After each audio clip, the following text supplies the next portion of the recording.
ಏಯ್ ಹೋಗೋ.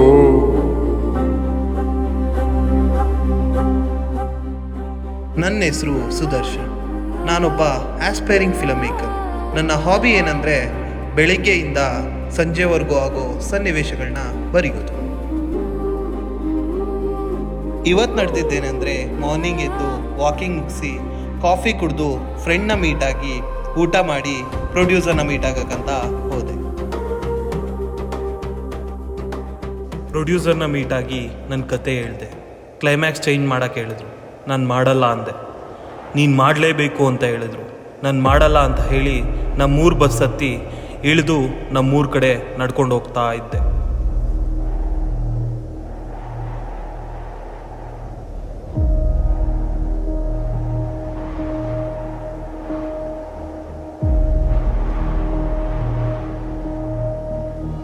ಹೇಯ್ ಹೋಗೋ. ಯಾಕೆ? ಏನ್ ಗುರಾಯಿಸ್ತಿದೀಯಾ? ಹೋಗಲೇ.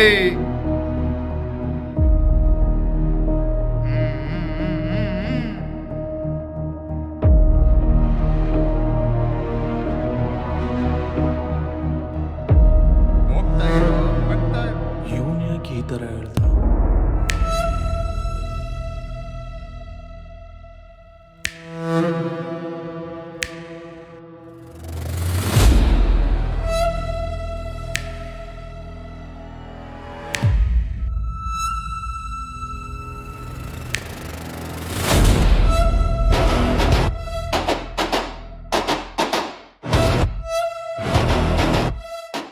ಇದೆಲ್ಲ ನಾರ್ಮಲ್ ಬಿಡು, ಲವರ್ಸ್ ಇರ್ಬೋದು.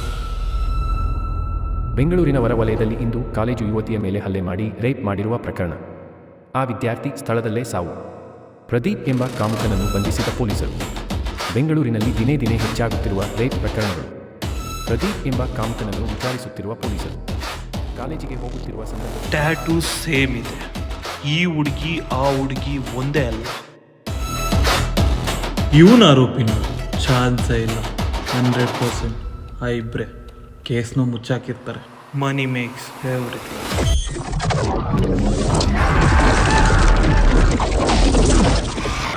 ನನಗೆ ಒಂದು ಪ್ರಶ್ನೆ ಕಾಡಿದ್ರೆ ಉತ್ತರ ಸಿಗೋವರೆಗೂ ಸಮಾಧಾನ ಆಗಲ್ಲ.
ಈ ನನ್ನ ಮಕ್ಕಳಿಗೆ ನಾನ್ ಶಿಕ್ಷೆ ಕೊಡೋದಾಗಿದ್ರೆ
ನನ್ನ ಆಲೋಚನೆಗಳಲ್ಲಿ ಅವರ ಸಮಾಧಿ ಕಟ್ಟಿಯಾಗಿದೆ. ನಾನು ಹೋಗಿ ಅದನ್ನು ನಿಜ ಮಾಡೋಕೆ ಒಂದೇ ಒಂದು ನಿಮಿಷದ ಕೆಲಸ. ಆದರೆ ಪ್ರತಿಯೊಬ್ಬನೂ ಹೀಗೆ ಮನಸ್ಸಲ್ಲಿ ಕೊಂದವನನ್ನು ನಿಜವಾಗಲೂ ಕೊಲ್ತಾ ಹೋದ್ರೆ ಸ್ಮಶಾನ ಆಗಿರೋದು ಈ ಸಮಾಜ. ಅವನ ರಕ್ತ ಕುಡಿಯೋ ಆಸೆ ನನಗೂ ಇದೆ, ಆದರೆ ಆ ರಕ್ತ ಕಾನೂನಿನ ಕಲೆಯಾಗಬಾರದು ಅಂತ ಸುಮ್ಮನಿದ್ದೀನಿ. ಕಾನೂನಿನ ಕಣ್ಣಿಗೆ ಮಣ್ಣೆರಚಬಹುದು, ಸಾಕ್ಷಿ ನಾಶ ಮಾಡಬಹುದು, ಆದರೆ ಪ್ರಕೃತಿಯ ಲೆಕ್ಕ ಯಾವತ್ತೂ ತಪ್ಪಾಗಲ್ಲ. ಮಾನವನ ನ್ಯಾಯ ತಪ್ಪಿದರೂ ವಿಧಿಯ ಕರ್ಮ ತಪ್ಪದು.